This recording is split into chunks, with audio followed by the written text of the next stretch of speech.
첫 번째 질문이다 보니까 거의 모든 분들이 손을 들어주셔서 제가 좀 네, 마음이 무거운데요.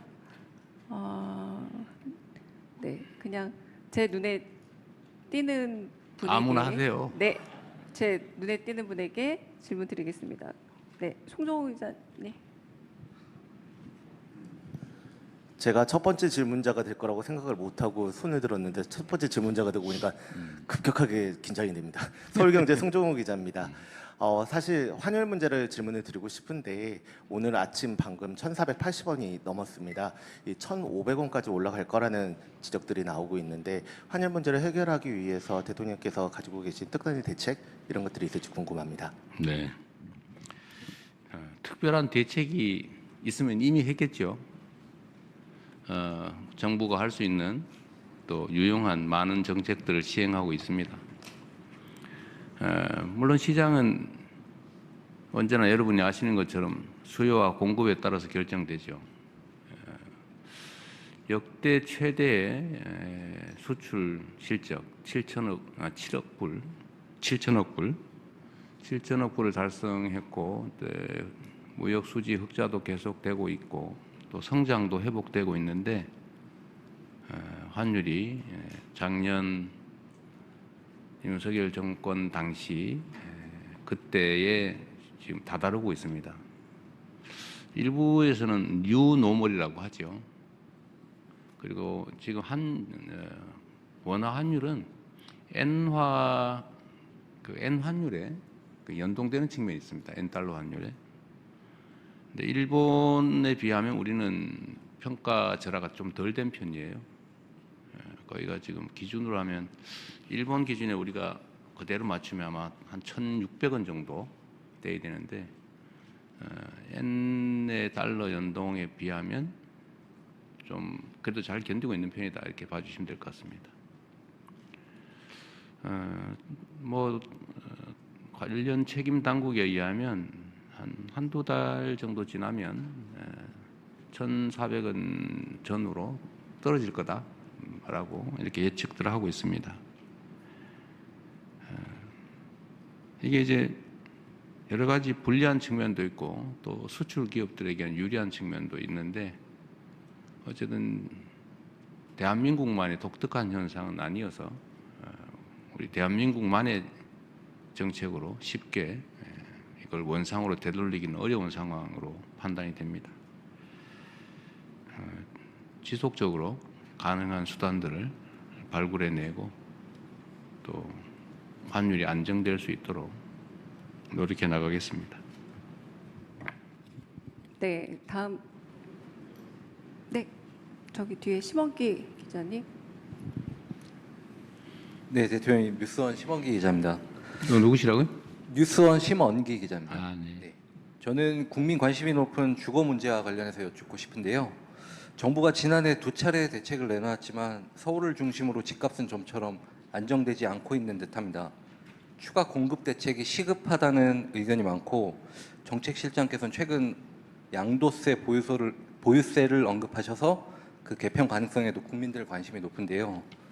대통령께서는 그동안 시장의 자율성을 강조하며 인위적 개입은 지양해야 한다는 지론을 밝혀오셨지만 서민 집값 안정을 위해선 정부의 직접적 개입이 불가피한 것 아니냐 필요하다는 의견도 상당히 고심이 크실 것 같습니다. 정부가 이른 시점 혹은 상반기 중에는 부동산 정책의 큰 그림을 제시할 준비를 하고 계신지 양도세나 보유세 등 세제 전반 개편도 함께 추진할 계획이신지 등에 관해 말씀 주시면 감사하겠습니다. 네, 대한민국의 집값 수준은 일본의 잃어버린 30년이 문제됐을 그 시점의 상황을 향해서 계속 치닫고 있습니다. 아마 아시겠지만 평균적인 노동자들이 받는 월급을 한 푼도 안 쓰고 전부 적금할 경우에 그 지역에 집을 사는데 몇 년 걸리냐 이런 지수가 있는 거 아마 잘 아실 겁니다. 대한민국이 아마 정확한 숫자는 아닌데 15년 동안 하나도 안 먹고 하나도 안 쓰고 다 모아야 겨우 평균적인 근로자가 평균적인 집을 살 수 있다 그래 돼 있을 거예요. 엄청나게 집값이 높은 거예요. 여러 가지 요인들이 있겠죠. 대한민국은 투자 자산이 전부 부동산, 거의 대부분이 부동산 아닙니까? 이런 나라도 좀 드물죠. 그래서 수도권 집중도가 엄청나게 좀 높죠. 지금도 수도권으로 몰리고 있습니다. 그러니까 당연히 수요 공급의 균형이 무너지고 집값이 상승하게 되는 요인이 되는 것 같아요. 아주 근본적인 대책은 수도권 집중을 완화하는 것하고 이제 자산 배분에서 이제 부동산 보유 비중을 줄이는 것이라고 생각됩니다. 그래서 근본적인 이제 정책 방향을 우리는 이제 금융의 생산적 금융으로의 전환. 돈만 있으면 무조건 집을 또는 땅을 건물을 살려고 하는 이걸 좀 이제는 좀 유용한 금융 자산으로 특히 그 중에서도 생산적 영역에 주식 시장으로 이렇게 전환을 하기 위해서 우리가 정책적 노력을 하고 있습니다. 뭐 조금은 효과가 있는 것 같아요. 그리고 또 한 가지는 이제 수도권 집중 완화를 위한 또 국가의 장기 성장 전략으로서 지방 균형 발전, 또 지역에 대한 투자, 또 인구가 서울로 좀 덜 몰리고 또 지방으로 갈 수도 있게 이런 각종 정책들을 하고 있습니다. 미세하긴 한데 하나의 이제 이게 뭐 큰 효과가 있다는 뜻은 아니고 저기 이제 인구 소멸 위험을 겪는 저쪽 남부 지방, 강원도 저쪽에 아주 구석에 충청도 어디 이런 지역에 농어촌 기본소득이라고 이제 월 15만 원 1인당 연간 180만 원쯤 되겠죠. 이제 이거를 지역 화폐로 지급해서 동네에서 좀 쓰게 이렇게 했더니 인구가 많이 늘어났다고 해요. 근데 이게 지금 2년만 한다고 하니까 좀 긴가민가 2년 후에는 어떡하지 이러겠지만 아마 이게 장기적으로 지속적 정책으로 추진될 경우에는 아마 여러분도 이렇게 한 달에 세 가족이면 45만 원씩을 그냥 지원받을 수 있단 말이야. 부부가 가면 기초연금에다가 농어촌 기본소득 더하면 사는데 지장이 없네 이렇게 판단되면 아마 여러분도 나중에 많이 지방으로 갈 가능성도 있죠, 그죠? 이제 이렇게 안정적인 제도를 만들면 좀 이걸 포함해서 이번에 이제 우리 강력 통합에 대해서 거리가 좀 먼 지역 이런 지역에 대해서는 뭐 사실은 잘 상상하기 어려운 규모의 재정 지원, 또 권한 배분, 기업 유치, 공기업 우선 이전 뭐 이런 등등의 아주 압도적 조치들을 하려고 합니다. 이러면 조금씩 효과가 있겠죠. 그러나 이건 아주 근본적인 대책이고 좀 단기적 대책으로 보면 보통 우리가 생각하는 대로 뭐 공급을 늘리는 방법, 또 수요를 억제시키는 방법, 뭐 이 두 가지 아닙니까? 공급을 늘리는 방법으로는 수도권에 집을 지을 땅을 대대로 확보하거나 재건축, 재개발을 활성화하거나 아니면 뭐 여유부지들의 주택을 추가로 짓거나 하는 거죠. 아마 곧 국토부에서 공급 확대 방안을 현실적인 공급 확대 방안을 발표할 겁니다. 아마 여러분들은 과거에는 뭐 주택을 뭐 100만 호를 뭐 이런 말씀을 많이 들었을 텐데 최근에 그 얘기를 잘 못 들으실 거예요. 연간 수십만 호가 사라지기도 하고 또 새로 지어지기도 하고 그러죠. 많을 때는. 근데 우리는 이제 그런 추상적 수치보다는 아주 구체적이고 현실적인 수치를 제시하려고 하죠. 그것도 뭐 계획 수준이 아니라 인허가 착공 기준으로. 그래서 곧 공급을 늘리는 방안은 발표할 테니까 조금 기다려봐 주시고요.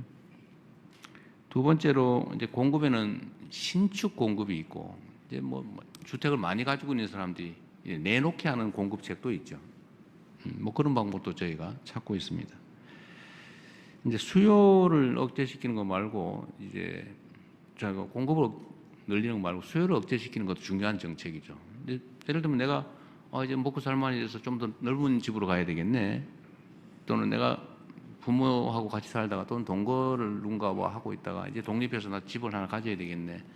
이런 정상적 수요는 우리가 적극적으로 보호해야 되겠는데 집을 사모아 가지고 한 채 한 채 사모아 가지고 집 부자 돼 봐야지. 이런 사람들이 있단 말이에요. 수백 채씩 가진 사람도 있고 그렇잖아요. 수십 채 뭐 서너 채는 기본이고 이런 경우도 있어요. 이런 건 투기적 수요라고 하죠. 야, 앞으로 집값이 오를지 모르니까 집을 좀 미리 무리하더라도 사놔야 되겠네. 이런 투기적 수요도 있죠. 네, 이런 수요들은 그렇게 자본주의 시장 경제 질서라고는 하지만 그리 바람직하지는 않죠. 집은 필수 공공재에 가까운데 그렇게 투기적 수단으로 만드는 게 바람직하지 않다. 그렇게 하면 이제 규제를 해야 되겠죠. 그러지 못하게.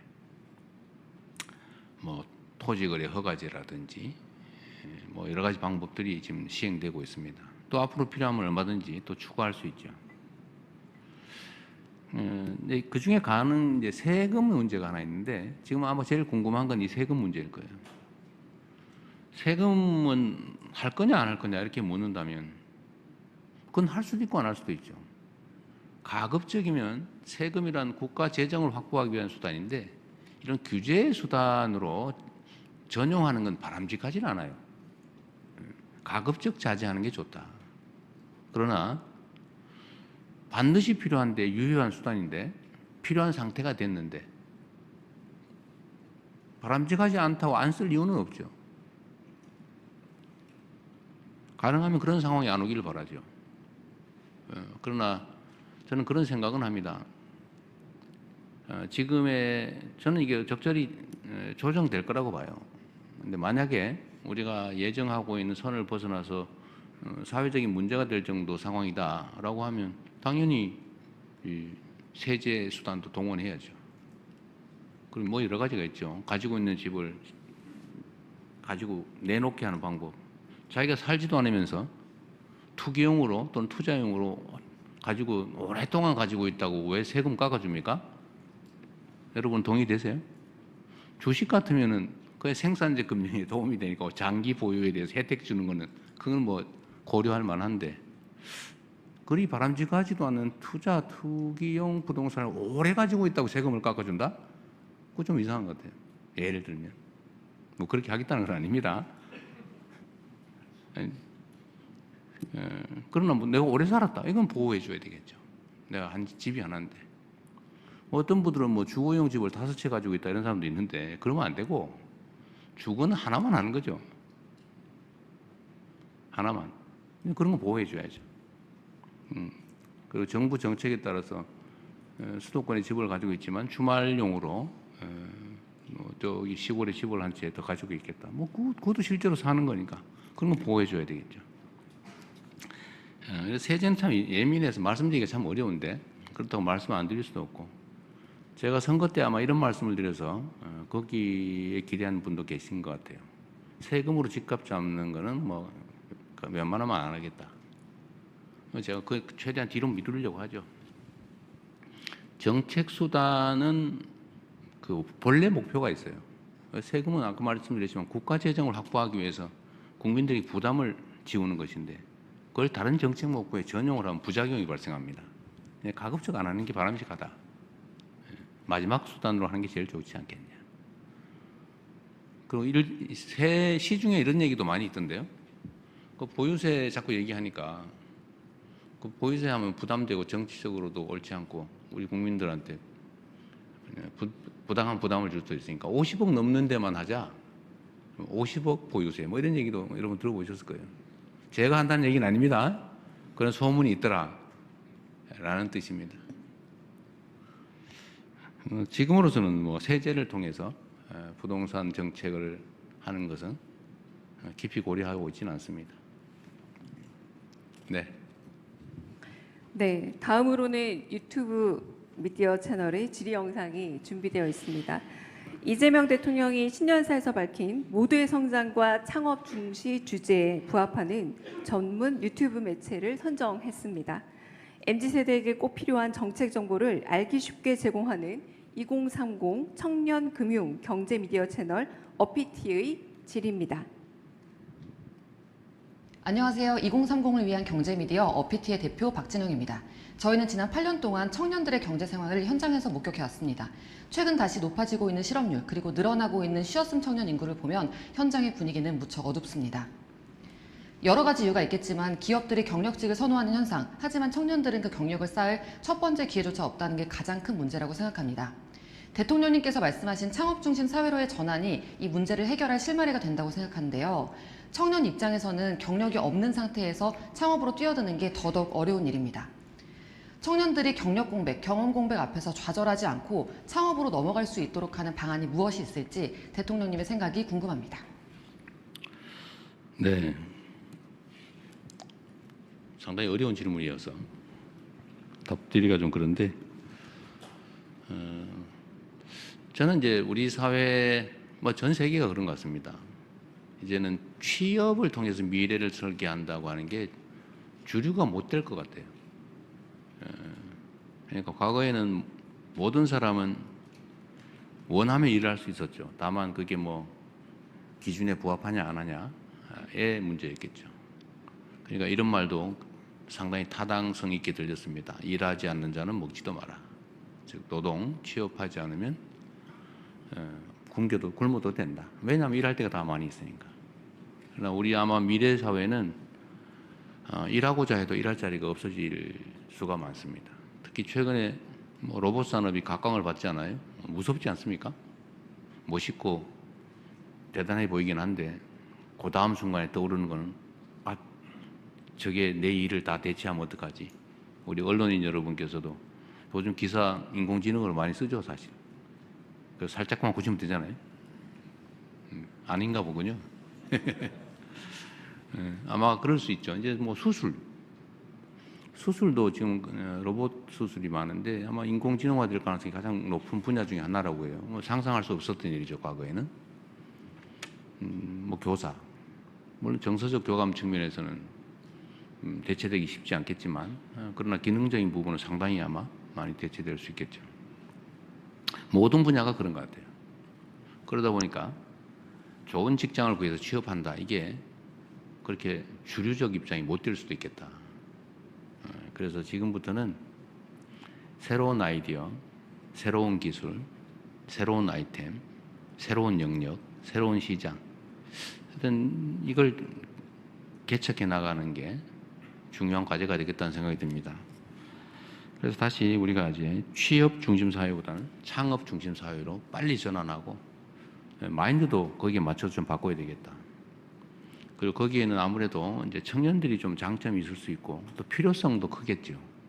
지금 청년 실업이 너무 심각하니까요. 그래서 예를 든다면 창업을 하려도 여러 가지 장애가 있죠. 대체 어떡하란 말이야. 막연하죠. 그런 초보적인 지식을 갖춰주는 뭐 창업 사관학교라든지 또 창업 대학, 창업을 가르쳐 주는 거죠. 이런 교육기관, 교육기회도 필요하겠고, 두 번째는 돈이 있어야 되겠죠. 돈도 예를 들면 보통은 우리가 이제 지금까지 우리가 상상하는 건 스타트업 지원을 한다면 어쨌든 본인이 스타트를 해가지고 자리를 잡은 다음에 업 할 때만 지원을 해줘요. 스타트 자체를 지원해 주진 않아요. 근데 지금부터는 이제 스타트 자체를 지원해 주자. 첫 출발 자체를. 아이디어 단계에서 창업 자체를 지원해 주는 거죠. 네, 그럼 뭐 그런 것도 한번 고려해보고. 근데 동업자도 모아야 되겠죠. 혼자 할 수는 없잖아요. 뭐 그런 동업자 시장도 한번 만들어보고. 뭐 이런 여러 가지 정책도 매우 창의적이어야 되겠다. 스타트업처럼. 여러분도 아이디어를 좀 주시고, 아까 뭐 질문해 주신 분은 그런 청년 창업 뭐 이런 거 전문이시라고 하는데, 이런 분들의 의견도 좀 들어봐서 필요한 것들을 또 아이디어를 만들어내서 함께 하면 좋겠습니다. 그래서 이거는 완전히 새로운 길을 가는 것이어서 창업이란 새로운 길이어서 새로운, 즉 보통의 사람이 생각하지 못하는 걸 생각해내야 되는 게 창업이잖아요. 이게 어렵죠. 아이디어 대회도 좀 하고, 저희가 아이디어 대회 이런 거 좀 많이 해보려고 그래요. 네, 뭐 기발한 생각을 해보는 거죠. 생각하면 한심하고 기가 찬 그런 것도 있겠지만, 그러나 또 그 중에 획기적인 것도 있는 거죠. 좋은 방법은 함께 의논해 가면 좋겠습니다. 하여튼 방향은 그렇다. 재원도 준비되어 있다. 이런 말씀을 드립니다. 네. 네, 다음은 이재명 대통령님이 직접 지목하는 시간입니다. 아니, 눈치 보이는데요. 네. 앞자리가 아무나 아시죠? 네.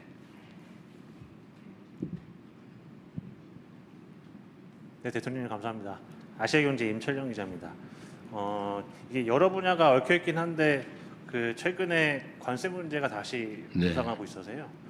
그 미국의 반도체 100% 관세 부과 위협에 대한 이야기들이 나오고 있는데 이게 통상 문제와 관련해서 이렇게 새로운 국면에 진입한 걸로 봐야 될지, 왜냐하면 어제와 오늘 새벽 이렇게 보면 그 국채 금리가 갑자기 발작을 일으키는 이런 상황들도 저기 관측이 됐고요. 이와 관련해서 앞서 저희가 팩트시트를 통해서 관세와 관련해서는 대부분 저희가 마무리를 했는데 이거를 신뢰하고 앞으로 가도 될지 대통령님의 어떤 구상이 앞으로의 구상과 어떤 계획이 궁금합니다. 네, 지금은 예측 불가능 시대죠. 아무도 예측할 수 없어요. 뭐 베네수엘라 거기에 대통령이 다른 나라에 잡혀가는 거 쉽게 상상하기 어렵죠.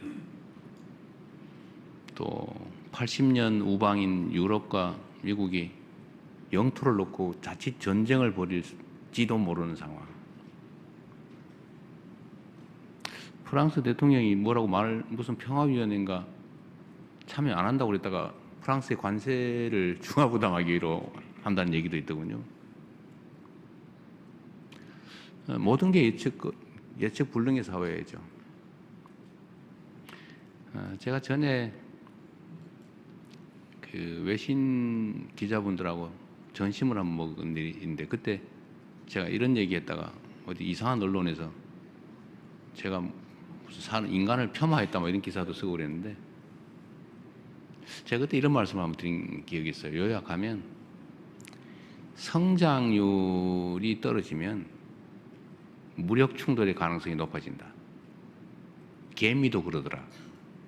개미도 봄에는 안 싸우다가 가을에 대해서 식구가 쭉 늘어나니까 경계가 겹치면서 그 지점에서 전쟁이 벌어져가지고 시커멓게 죽어 있더라.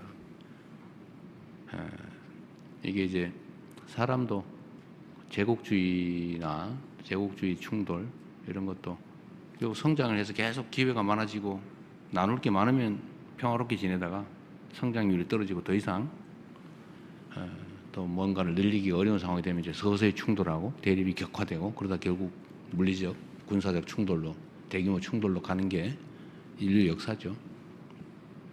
그래서 점점 그런 위험성이 커진다는 걱정이 사실은 내심으로 드는데 뭐 그렇게 안 되도록 노력해야 되겠죠.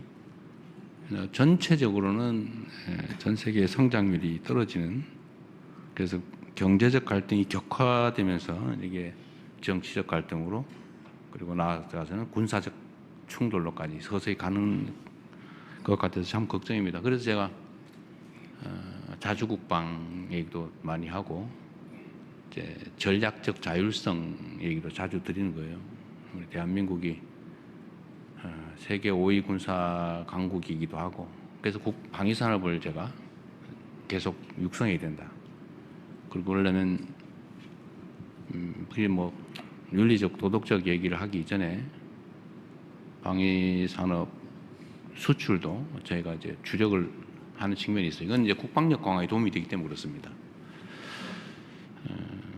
그리고 이제 전략적 자율성도 최대한 확보해야 된다. 그리고 휘둘리지 않게 그 소위 말하는 이제 연루의 위험, 연루 위험을 최소화해야 된다. 그렇다고 우리 또 뭐 군사 안보적 용어로 뭐 방기, 그러니까 우리가 따로 완전히 막 배제돼서 소외되는 위험도 또 최소화해야 된다. 그건 대체 어떠란 말이냐? 연루도 되면 안 되고 방기도 되면 안 되고 균형을 잘 잡아야죠. 그래서 국익 중심의 실용 외교라고 하는 게 그냥 빈말이 아니라 정말로 중요한 시점이다. 현재 상태가. 앞으로 그 중요성은 점점 더 커져갈 거다. 이제 그런 생각을 하고 있습니다. 그 중에 이제 이 관세 문제도 한 부분이죠. 미국으로서야 뭐 미국의 경제 안정을 위해서 그 엄청난 재정 적자, 또 무역 적자, 뭐 이런 문제들, 또 국내 갈등, 양극화, 또 뭐 제조 붕괴 뭐 이런 여러 가지 문제들 어쨌든 해결하려고 보니까 좀 무리를 하게 되는 것 같고 그게 이제 다른 국가들이 이런 압력으로 나타나고 있습니다. 우리도 거기에 영향을 많이 받아서 어쨌든 그 상당히 오랜 기간 관세 통상 협상을 할 수밖에 없었죠. 전에도 말씀드렸지만 양국이 뭔가 서로에게 득이 되는 얻기 위한 협상을 한 게 아니라 우리 입장에선 덜 주기 위한 협상을 견디기 협상을 힘들게 해낸 겁니다. 지금 뭐 반도체 관련해서 100% 관세 뭐 이런 얘기 있는데 뭐 그렇게 심각하게 저는 우려하지 않습니다. 뭐 통상적으로 나오는 얘기고 이런 격렬한 대립 국면, 불안정 국면에서는 뭐 불쑥불쑥 튀어나오는 예상치 못한 요소들이 워낙 많기 때문에 이런 하나하나에 너무 일희일비하면 중심을 잡을 수가 없어요. 이럴수록 자기 중심을 뚜렷하게 가지고 정해진 방침과 원칙에 따라서 대응해 나가면 됩니다. 저는 반도체 문제는 대만과 대한민국의 시장 점유율이 뭐 8, 90% 이렇게 될 텐데 100% 관세 올리면 아마 미국의 반도체 물가가 100% 오르는 결과가 오지 않을까 싶어요. 왜냐하면 8, 90% 독점을 하고 있는데 물론 뭐 조금은 부담을 하게 될지 모르지만 거의 대부분은 미국 물가에 전가될 가능성이 높다. 물론 이제 대만과 한국의 경쟁 관계 문제도 있긴 한데 약간 또 내용이 달라요. 내용도 좀 다르고 또 대만보다는 불리하지 않게 하겠다고 하는 합의를 그때 이럴 경우를 대비해서 미리 다 합의를 해놨죠. 이럴 가능성이 있다고 그때 본 겁니다. 그래서 반도체는 다른 나라보다 불리하게 하지 않는다. 대만보다 불리하게 하지 않는다. 대만만큼은 불리하게 할 수 있다는 뜻이기도 하죠. 대만이 잘 견뎌내길 바랍니다.